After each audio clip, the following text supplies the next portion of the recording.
вечера. В эфире «Прайм» на телеканале АТР. Это время, когда мы обсуждаем наиболее важные для страны темы и разговариваем с наиболее интересными собеседниками. Сегодня у нас крайне интересный собеседник.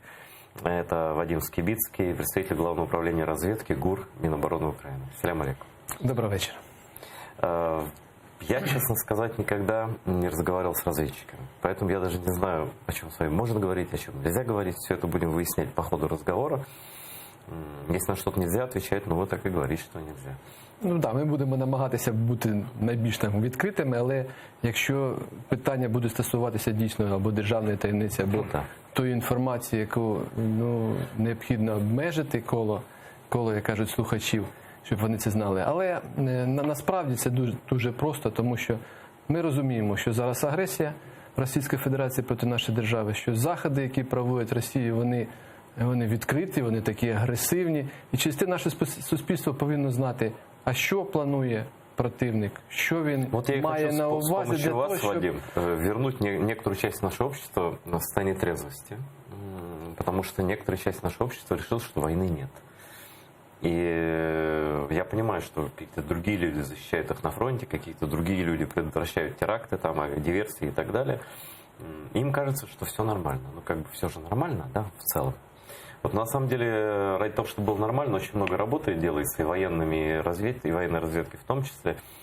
Я хочу напомнить, что у нас есть телефон, которым можно звонить по Вайберу. Это плюс 38 073 419 4158. И можно даже по скайпу позвонить atr.tv и задать свой вопрос Вадиму Скибицкому, представителю ГУР Минобороны Украины, Главное управление разведки. Начнем по пунктам, начнем с Крыма, если вы не против. Да, будь ласка, мабуть, так. Много разных цифр бродят везде. Я не знаю, кто их источник. Может быть, вы, может быть, не вы, может быть, другая спецслужба. Но все равно даже вопросы какие-то, может быть, других спецслужб касающиеся, я буду адресовать вам. Что знаете, то сможете рассказать. Вот в оккупированном Крыму уже 31,5 тысячи военных Российской Федерации.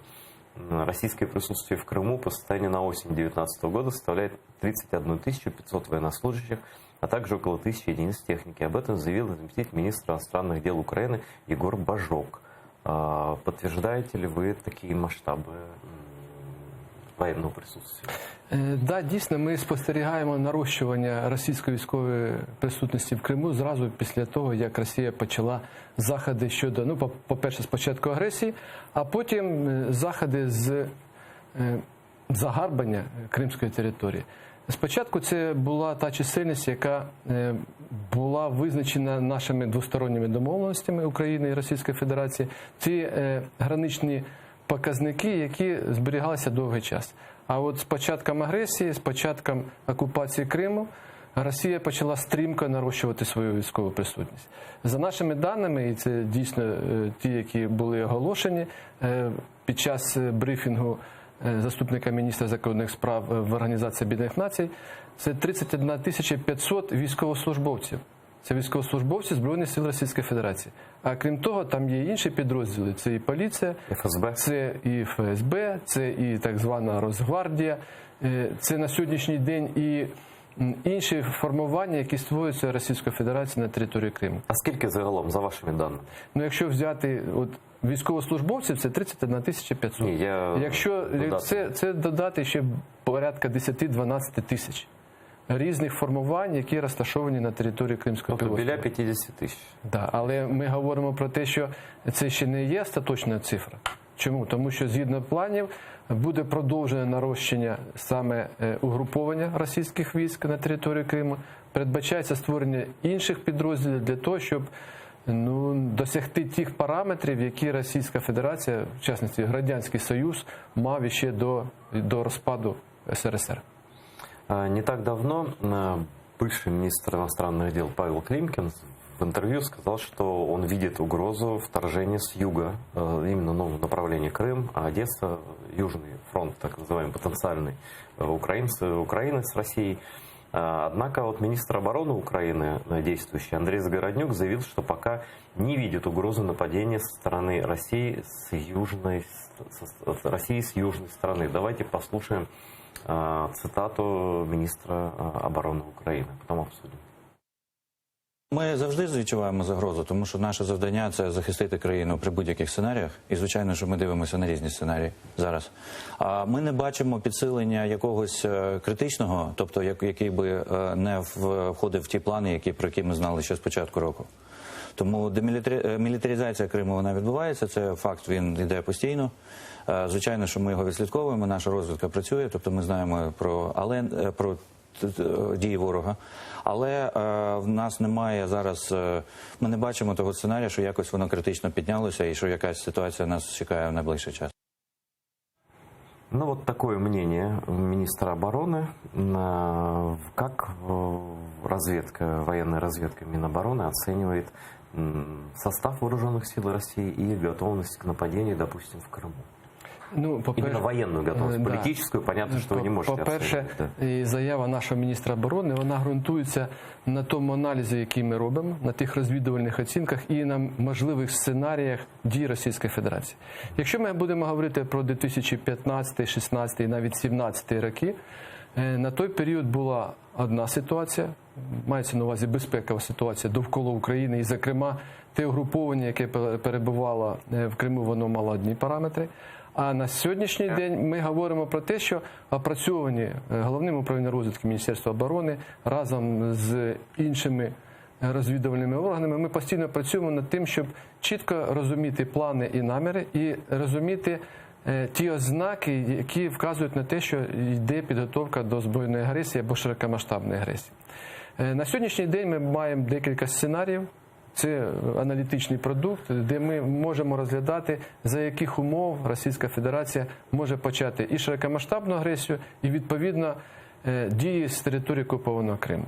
Ми також ґрунтуємося на тих навчаннях, які проводить Російська Федерація в Чорноморському регіоні, на території Криму і загалом в Південному військовому окрузі.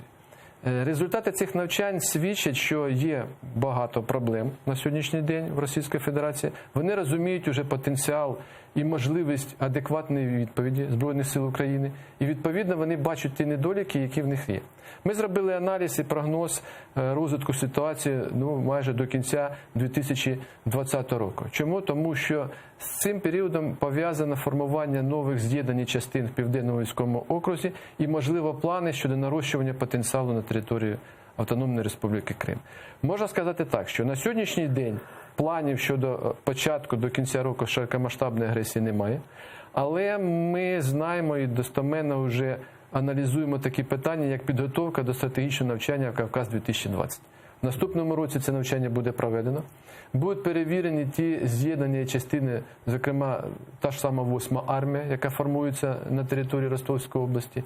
Ті нові з'єднані частини, які на сьогоднішній день розгортаються на території Криму, буде перевірена їхня готовність до дії в об'єднаному групованні військ.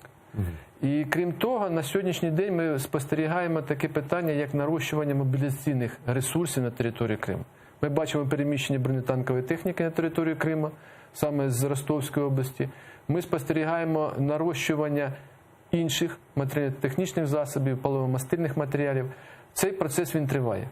І, відповідно, поки він не буде завершений, Російська Федерація реально не зможе повністю реалізувати плани щодо широкомасштабної агресії. Це все необхідно враховувати. Я понял. Вы анализируете это все как военные люди, как военные разведчики, да, готовность и так далее. Когда, по вашим расчетам, Россия будет физически готова, когда она будет полностью укомплектована войсками в Крыму, что вот они себе сами скажут, этого в случае нападения на юг Украины, там, на Одессу и так далее, им хватит? Перший етап, про який я вже сказав, це кінець 2020 року, коли згідно планів Російської Федерації буде завершено формування з'єднаних частин, визначених в Південному військовому окрузі, в тому числі в Криму. Наступний термін це може бути десь 2024-2025 роки.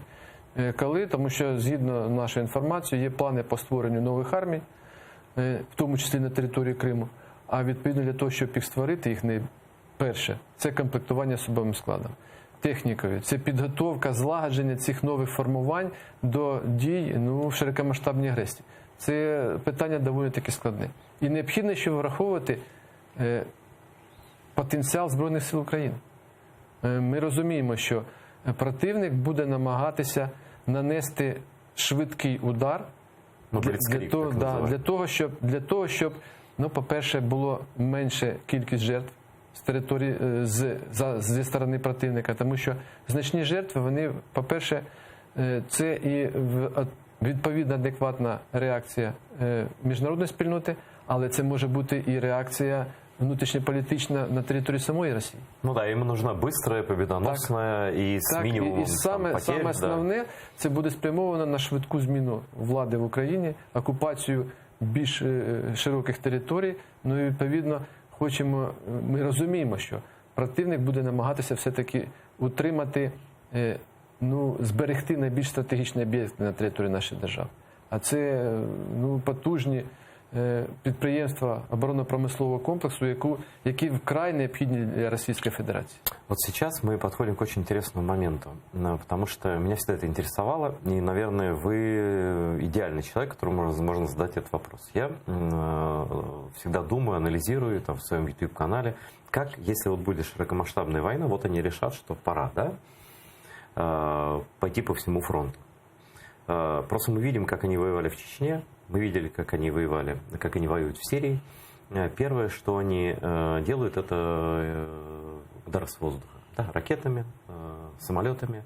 Они уничтожают объекты инфраструктуры и так далее, так далее, так далее. Насколько вам кажется, вот именно такой вариант блицкрига, если он придет в голову им, широкомасштабная война, насколько он именно реальный, и готовы ли мы, наши средства ПВО, там, обнаружения, сбития там, этих всех ракет и самолетов? Да, дійсно, одна із основних загроз, яка на сьогоднішній день походить від Російської Федерації, це можливість Росії проведення повітряної операції. При тому повітряної операції з застосуванням стратегічної зброї в неядерному спорядженні. Це можуть бути крилаті ракети повітряного базування. Крім того, такий удар може супроводжуватися ракетними ударами, тими ж самими комплексами «Іскандер» або системами «Калібр», які на сьогоднішній день розміщені, в тому числі на Кримському півострові. Але першочергові цілі – це будуть системи управління військами і системи управління зброєю. В чому загроза? Загроза полягає в тому, що на сьогоднішній день Російська Федерація проводить переозброєння повітряних засобів, як в Південному військовому окрузі, в Західному військовому окрузі, в тому числі і на Кримському півострові. Ми чітко знаємо, що на тому ж самому аеродромі Бельбек винищувачі Су-27 будуть замінені на більш модернізовані винищувачі, це по-перше. По-друге, є типи озброєння, які дозволяють Російській Федерації наносити удари, навіть не заходячи в повітряний простір нашої держави. Да. І ця зброя тільки нарощується біля наших кордонів.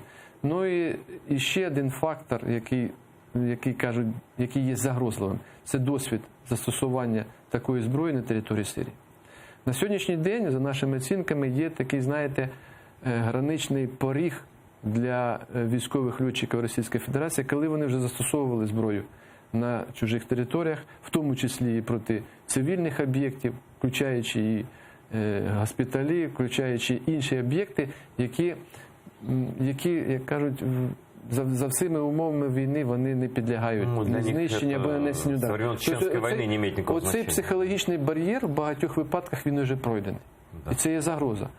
Що стосується Збройних сил України, да, ми зараз, Міністерство оборони проводить оборонний огляд, визначаються саме ті спроможності, які необхідно розвивати. І серед цих спроможностей це протиповітряна оборона, тому що ми розуміємо, що широкомасштабна агресія, вона буде супроводжуватися потужними авіаційно-ракетними ударами. А для цього необхідна сильна система протиповітряної оборони. Мы живем в Киеве. Многие жители столицы как-то, даже фронтовики приезжают, говорят, здесь войны не чувствуется. Люди как бы совсем живут счастливой жизнью, красивой европейской столице. Значит, взрывают тут петарды, там, салюты. Кстати, это очень сильно раздражает людей, которые на фронте. Они просто не понимают, зачем это делать. Да? Был фронтовик, друг мой. И сидели, и тут вдруг салют такой, он так напрягся, говорит, это же мирный город. То есть нет ощущения войны, нет ощущения того, что ты живешь в стране, которая воюет. На ваш взгляд, это не пугая никого, ничего, просто объяснить понятно. в случае широкомасштабной войны будут ли сразу бомбежки Киева или обстрелы ракетные? И откуда они будут происходить? Из Белоруссии, из военных баз, там, откуда-то еще? Вот насколько это реально долететь до Киева или бросить на Киев, или запустить ракету в Київ для Росії? Ну, це вже, розумієте, це вже сценарій, де найбільш загрозливий, але він саме якраз найбільш загрозливий – це широкомасштабна агресія. Тоді будуть застосовувати всі засоби. В тому числі, можливо, і застосування авіаційних баз з території Білорусі. До речі, Російська Федерація разом з Білорусі, вони активно проводять навчання двосторонні. Російські війська, в принципі, знають цю територію Білорусі, і вона може бути використана саме за цим сценарієм для того, щоб проводити широкомасштабні дії проти України. Що стосується бомбардувань, ну, по-перше, стратегічні об'єкти на території Києва є. Це система управління. Відповідні пункти управління, запасні пункти управління – це ті першочергові цілі, які будуть вражатися противникам. Що стосується взагалі готовності, і що ми не відчуваємо тут, що десь війна. Знаєте, от на наш погляд, це, мабуть, все-таки і велика роль цьому Збройних сил України і інших силових структур, які дозволяють населенню великих міст, населенню столиці, інших міст України жити мирно. Чому? Ну, більше 5 років іде війна. Ми розуміємо, що Російська Федерація на сьогоднішній день намагається економічно виснажити нашу державу, тому що 5% від ВВП на оборону – це великі кошти. Ну, просто змірім бюджет Росії цих ресурсів. Саме для цього вони постійно, по-перше, розгортають біля наших кордонів нові угруповання, тримають в напрузі всю систему оборони нашої держави, а це все вимагає коштів для того, щоб це реалізувати. Звичайно. Але, знаєте, в одній із передач зателефонувала одного разу наша слухачка і сказала: ви знаєте, не думайте, що ви лякаєте. Про те, що там нарощується угруповання військ, що можлива війна, це не залякування. Просто ми, цивільне населення, повинні бути готові до розвитку такої ситуації.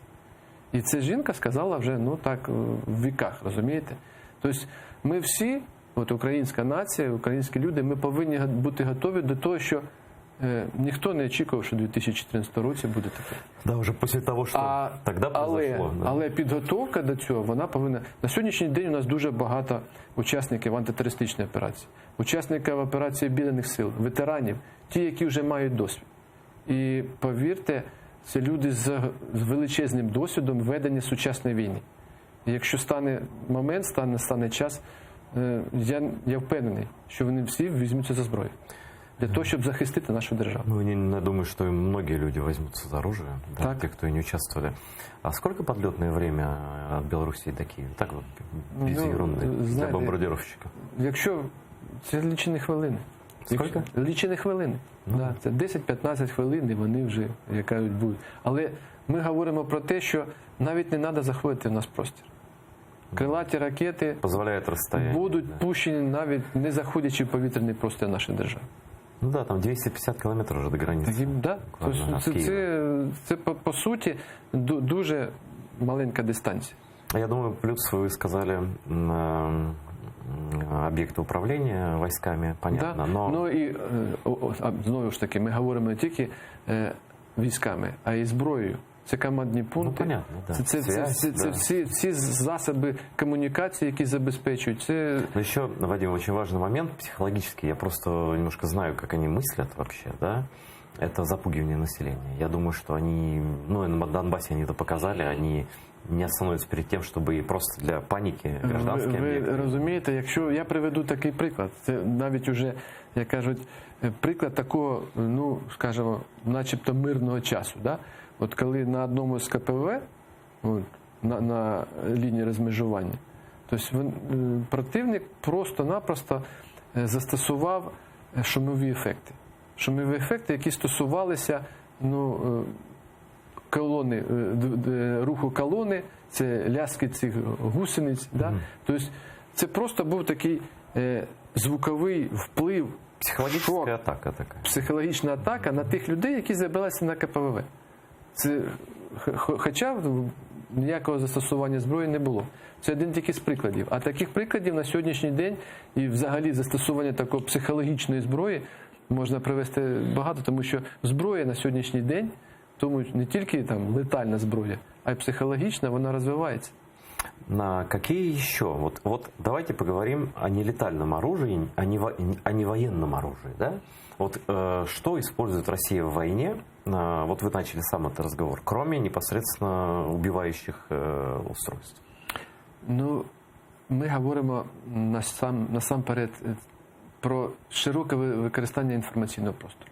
Це інформаційний простор, туди ж можна віднести кібератаки, кібердії, які спрямовані теж і в тому числі на дестабілізацію ситуації в нашій державі. Тому що якщо буде кібератака на ті ж самі наші енергогенеруючі об'єкти, на ті ж самі системи розподілу електроенергії, ну якщо залишиться без електроенергії велике місто... Ну да, це вже паніка обезпечення без бомбежок. Це вже паніка, тому що на сьогоднішній день ми розуміємо, стане все. Починаючи від інтернету, і люди не зможуть зреагувати, що це відбувається, і закінчуючи об'єктами життєзабезпечення. Вода і інші засоби. А як ми готові к цим угрозам?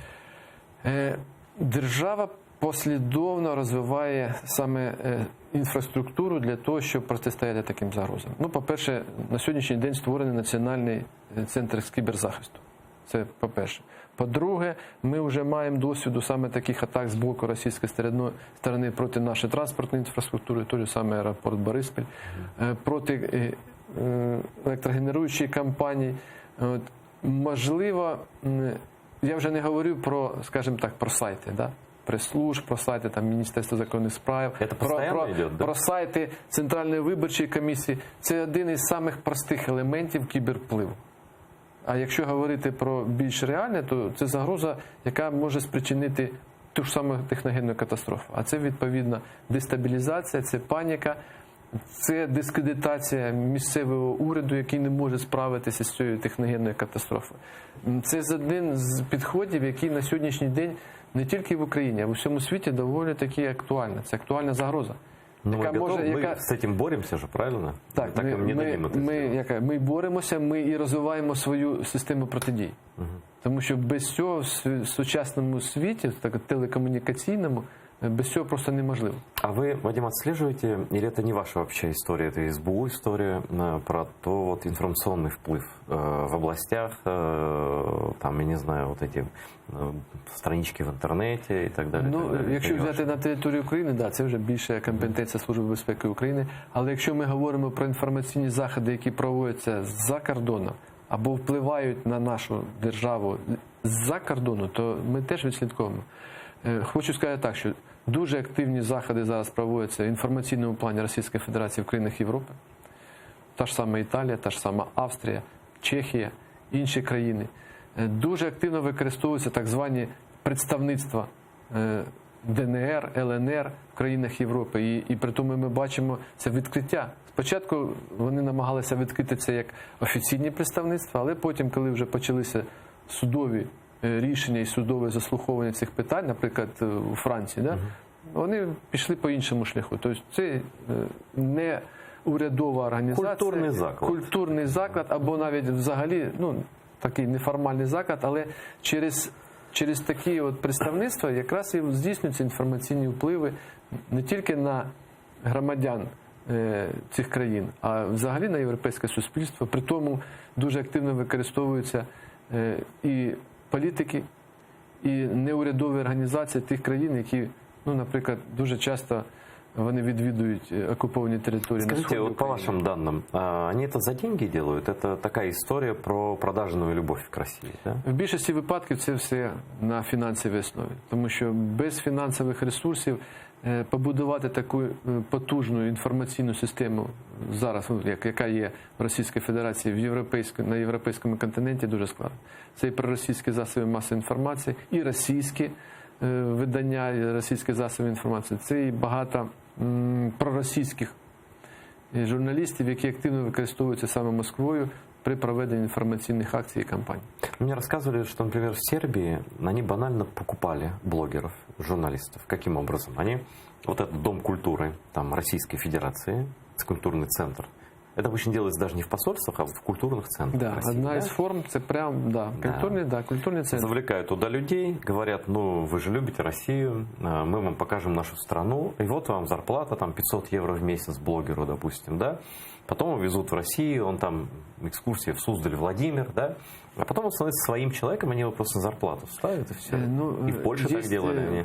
По-перше, Росія, як правонаступниця, скажімо так, Радянського Союзу і той же саме ФСБ, тому що вони дуже активно використовують ці заходи впливу, в тому числі і активні заходи, які були розроблені, використовувалися КДБ Радянського Союзу. Це по-перше. По-друге, ті ж самі агенти впливу. Да, це є випадки, коли молодь, та, яка вивчає російську мову, вона поступово залучається до тих чи інших акцій російських.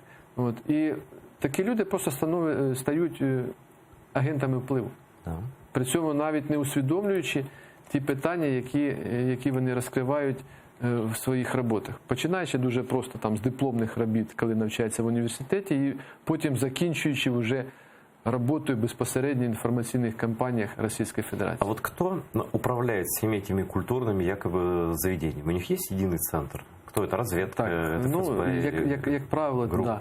По-перше, це адміністрація президента. В залежності від того, де розміщені ці культурні центри або, скажімо так,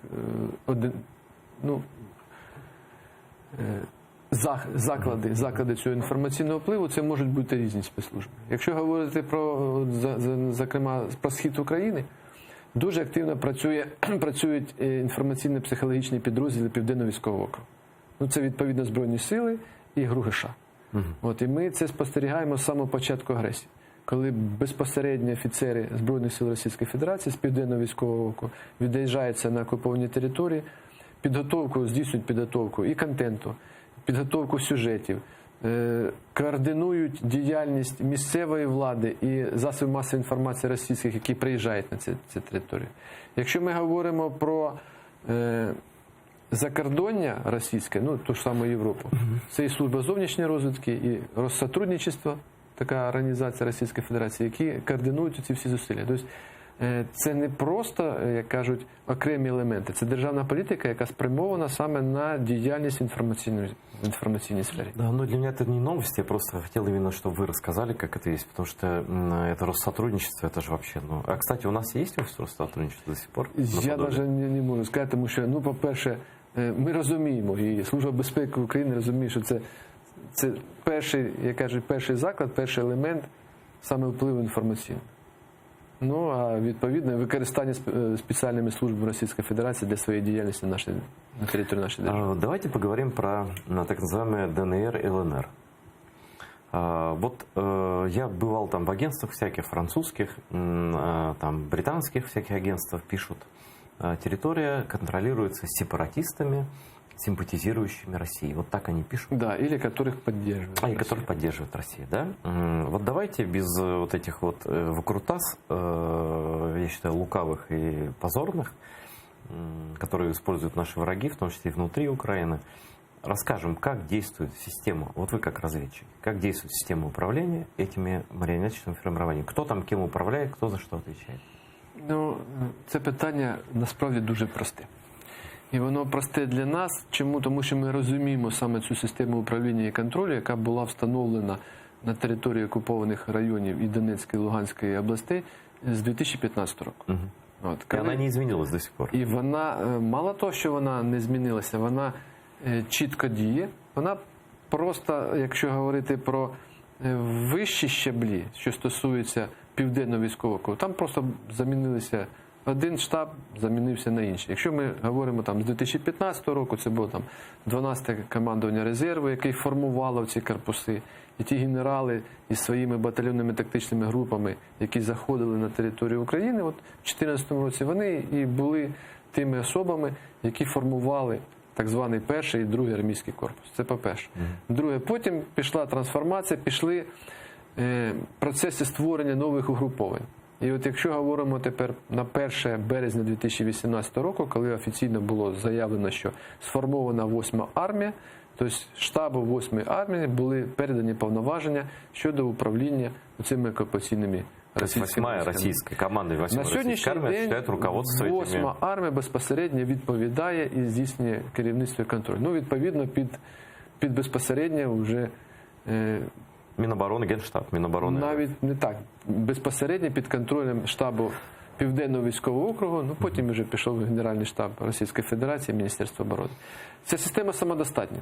Самодостатня в чому? Тому що ми бачимо, що всі вказівки, всі накази, які надходять з Південного військового округу на територію окупованих районів, вони виконуються. Ми бачимо постійну присутність офіцерів, генералів з Південного військового округу, з 8-ї армії на нашій території. Вони здійснюють інспектування, контроль, при тому контроль всіх напрямків діяльності цих військ, починаючи від бойового застосування і закінчуючи повністю логістичним забезпеченням, яке здійснюється з території Російської Федерації. Вот у нас существует такая иллюзия, которую тоже, на мой взгляд, враги Украины распространяют, что все-таки вот эти вот группировки, они действуют самостоятельно. И вот там обстрел, тут обстрел, это самодеятельность на местах, да? Вот как на ваш взгляд, занимаются ли эти люди самодеятельностью или указания на обстрелы, на уничтожение снайперские и так далее отдаются из вот этой 8-й армии, из штаба российского? Ну, якщо говорити саме про оці такі випадки, да, і обстрілів, або випадки тиші, припинення вогню, все координується і управляється. Ми маємо чітку розвідувальну інформацію стосовно тих вказівок, які надаються керівниками 1-ї і 2-ї армійських корпусів. Ми бачимо, наскільки чітко виконуються ті вказівки, які необхідні, наприклад, для того, щоб припинити вогонь. Іде чіткий контроль, іде відрядження офіцерів штабів 1-ї, 2-ї армійських корпусів бригади, які контролюють ці питання. Ми маємо підтверджену інформацію, коли навіть команди на відкриття вогню вже по лініям зв'язку надавалися зі штабу 8-ї армії. Здійснювати обстріл чи не здійснювати важким озброєнням. І сказати так, що там, да, є випадки такого безконтрольного, але в цілому вся ситуація контролюється саме російськими командирами. То есть вот это нарушение режима тишины, обстрелы там, вот грузовик попали из тура, да, один наш боец погиб, несколько раненых, да, и это вещи, которые контролируются российскими войсками. Ну, це один приклад. А візьмемо інший приклад, коли здійснюється обстріл важким озброєнням, артилерійськими системами. Ну, одне діло, коли там, як кажуть, найманець випустив чергу з АК, і інше, коли батарея артилерійська випустила порядка 35-50 снарядів. Різниця ж є. І ми повинні говорити про це. Ми повинні говорити про, хто давав команду на відкриття вогню. Ми повинні говорити про те, а чому ця артилерія знаходиться саме там, а не була відведена, як це було домовлено під час мінських переговорів, на визначену відстань. Це дуже багато питань, які, по суті, повинні контролюватися і які повинні виноситися на обговорення. Переходим мы к теме такой борьбы разведок, которой есть жертвы и на нашей территории, и из наших сотрудников, из ГУРа или из СБУ. Вот тут данные только хотя бы на 4 людей, которые погибли здесь, на территории Украины. Иван Мамчур, Александр Хараберюш, Максим Шаповал, Юрий Возный. Наверное, вы знаете больше, но то, что известно всем. Каким образом им удается, я так понимаю, разведчикам, шпионам российским здесь орудовать, совершать такие диверсии, уничтожать наших военных, а именно разведчиков? На сьогоднішній день триває розслідування багатьох справ по цьому. Я можу сказати тільки про Максима Шаповала, тому що ми пам'ятаємо, це дійсно була чудова людина і досвідчений командир. Це по-перше, а по-друге, те, що вже можна говорити, це не проста операція, яка була спланована російською стороною. Використовувалися всі методи і способи виведення на нашу територію, конспірації, забезпечення відповідним озброєнням, вибухівкою і приведення це в дію. Через те ми повинні розуміти, що проти нас стоїть доволі таки потужний ворог з дуже розвинутими засобами протиборства і з активно діючими спеціальними службами. І при тому ми ж бачимо цю активність не тільки на території нашої держави, а в країнах Європи. Велика Британія на сьогоднішній день вже розуміє, що таке спеціальні служби Російської Федерації. Ну, не знаю, наскільки вони поняли. Ви розумієте? Ну, поняли, навіть. Мабуть, це таки, тому що ті заходи, які вживає Велика Британія стосовно Росії, вони вказують на те, що вони розуміють, наскільки це загроза не тільки для колишніх агентів Российской Федерации, а це і загроза для мирных мешканцев. А скажите, ну так, может быть, простой обывательский вопрос, но насколько свободно себя чувствуют российские агенты здесь и диверсанты? Насколько успешно? Я не знаю, как это можно рассказать, какие примеры привести. Получается ли у вас ликвидировать такие угрозы, разоблачать такие группы, перехватывать их разговоры, узнавать об их планах? Ну, сколько можна це сказати? По-перше, ми дуже тісно працюємо з Службою безпеки України. В принципі, все наше розвідувальне співтовариство, воно працює як єдиний механізм саме по цим питанням. І ви знаєте, що проводиться конференція, прес-конференція, де озвучуються або навіть демонструються оці переговори між бойовиками, між членами цих угруповань, які спеціально приїжджають на територію України для того, щоб здійснити ці терористичні акти. Це кропітка робота. Тому що просто так це виявити і так далі. І коли ми говоримо, що наскільки вони вільно тут почуваються, да не почуваються вони вільно. Але необхідно віддавати, ніколи не потрібно недооцінювати противника. Тому що вони ж відповідно засилають сюди, особливо тих основних координаторів і виконавців, це професіоналів. То есть, в основном, вот, если мы говорим об этих убийствах сотрудников наших спецслужб, их, по вашему мнению, выполняли не местные нанятые кто-то, а именно диверсанты из России? Якщо ми говоримо, різні обставини були всіх цих, понятно, да. всіх випадків, які привели до загибелі наших громадян, наших співвітчизників, наших співслужбовців. Але десь, можливо, на якомусь етапі залучалося місцеве населення, але основні виконавці це були не з території України.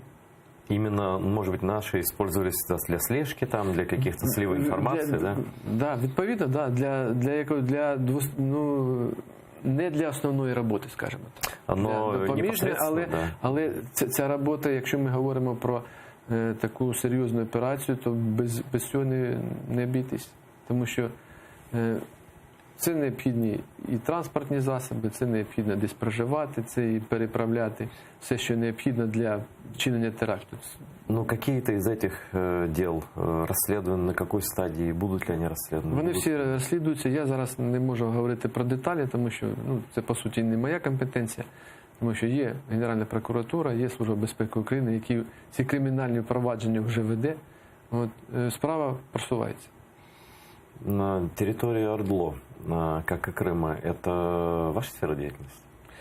Якщо ми говоримо з військової точки зору, і взагалі з відслідкування діяльності російських окупаційних військ, а в багатьох випадках і російських кураторів, які заїжджають на територію окупованих районів Луганської, Донецької області, тому що заїжджають звідки?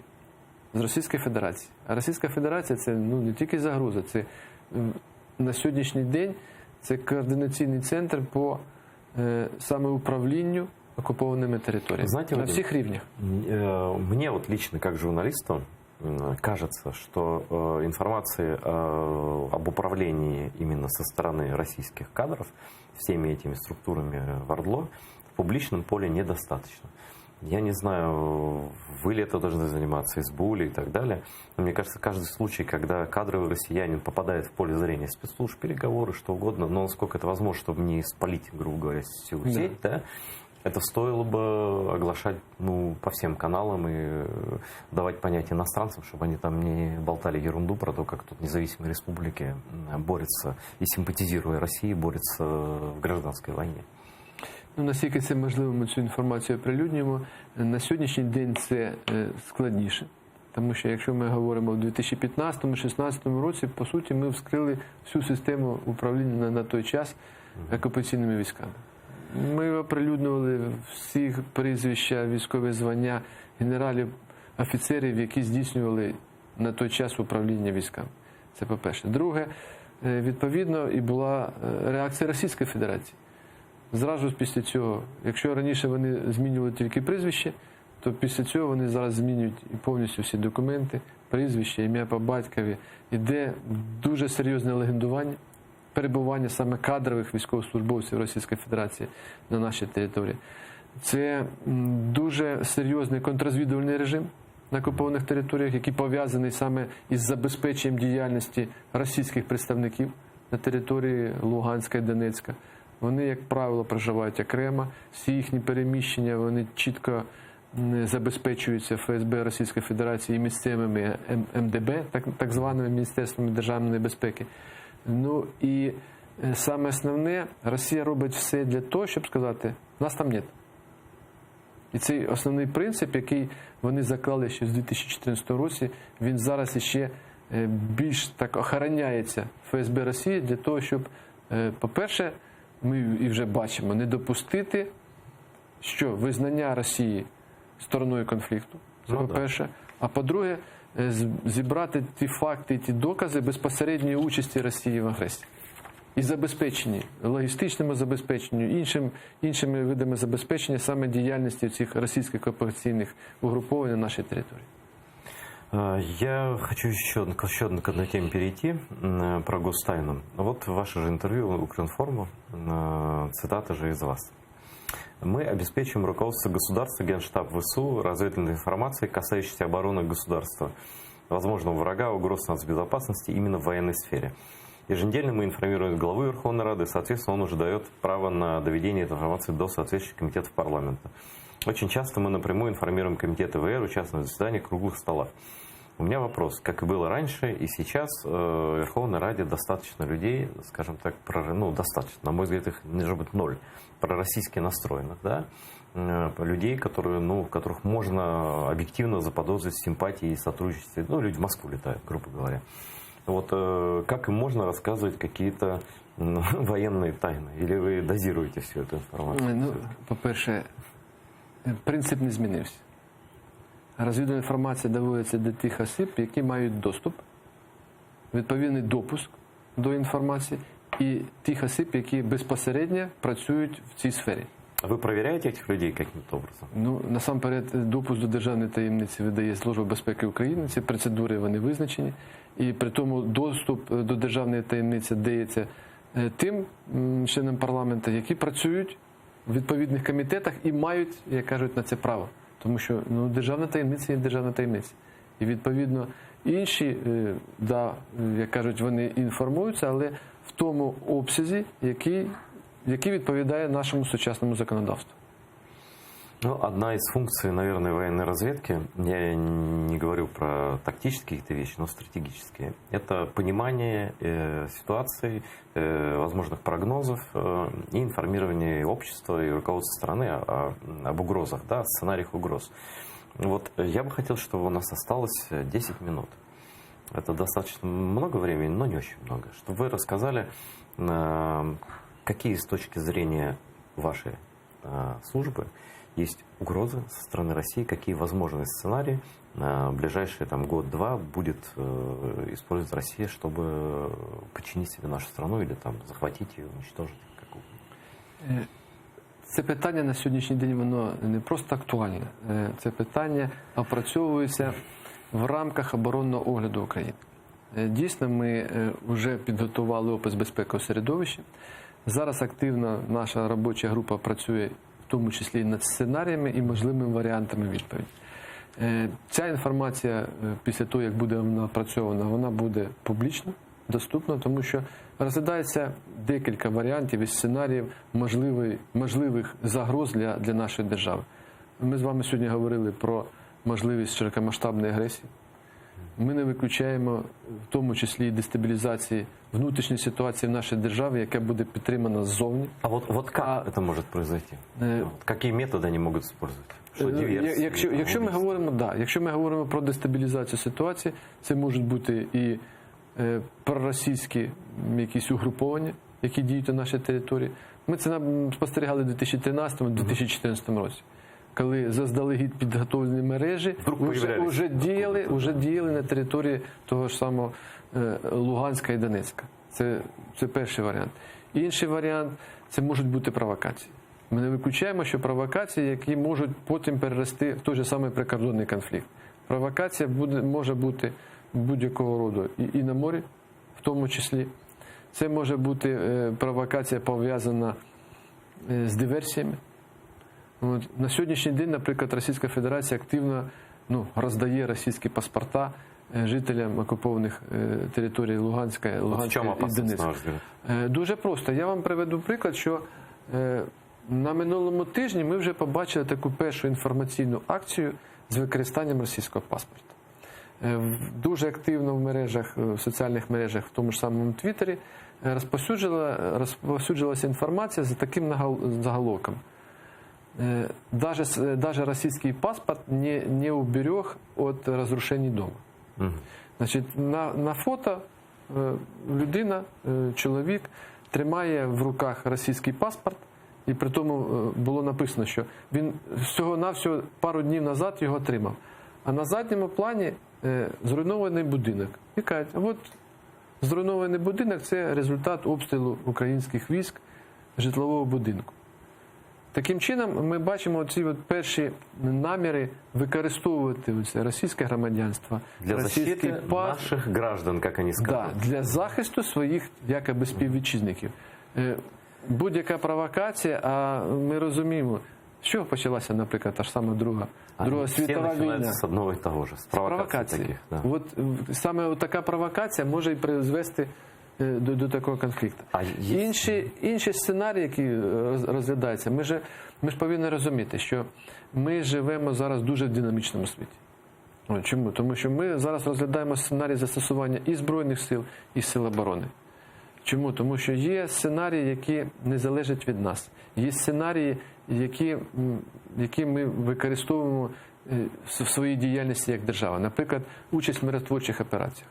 Коли до нас звертаються, і Україна виділяє свої ресурси для участі в миротворчих операціях. Не тільки в миротворчих, а взагалі в операціях, наприклад, в тому ж самому Афганістані. А в чому опасність? В чому? Це можлива загроза саме військовослужбовцям, які беруть участь в таких операціях. Ми повинні це теж враховувати. Чому враховувати? Тому що будь-який миротворчий контингент, він потребує підготовки. Він потребує певного досвіду участі.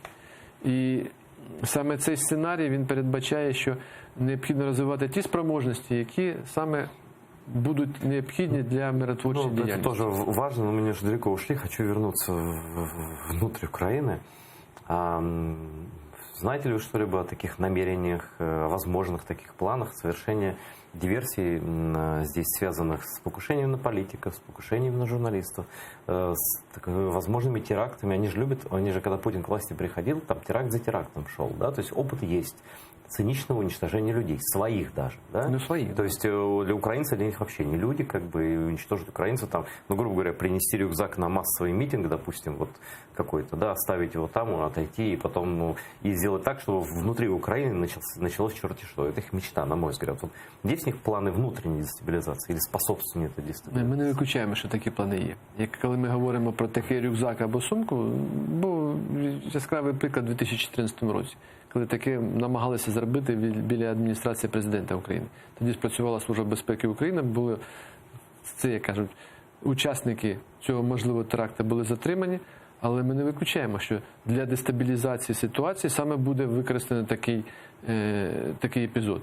Це ми і спостерігали в Харкові, коли при колоні, скажімо, маніфестантів, мирних громадян була підірвана взривчатка. І більш того, Чому ми не виключаємо? Тому що ми розуміємо, що на сьогоднішній день Росія – це країна, яка не просто підтримує, а здатна на рівні держави організувати і проводити такі терористичні акти.